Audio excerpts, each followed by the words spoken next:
Hi mga ka-safety, this is Cherry. Pwede po ba niyang tanggapin ang participation fee and ang bayad ng third party para sa towing?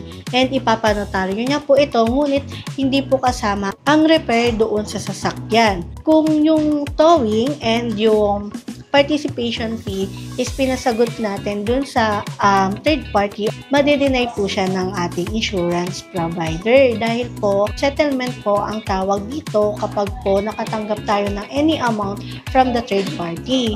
Ngayon mga ka-safety is ang ipapasagot natin doon sa nakabangga is yung daily income natin. Pwede po natin ito ipasagot sa kanya mga ka-safety. Tulad po ng pamasahin natin sa pagpasok at pag-uwi, yung third party po ang sasagot. Pwede po yung mga ka-safety.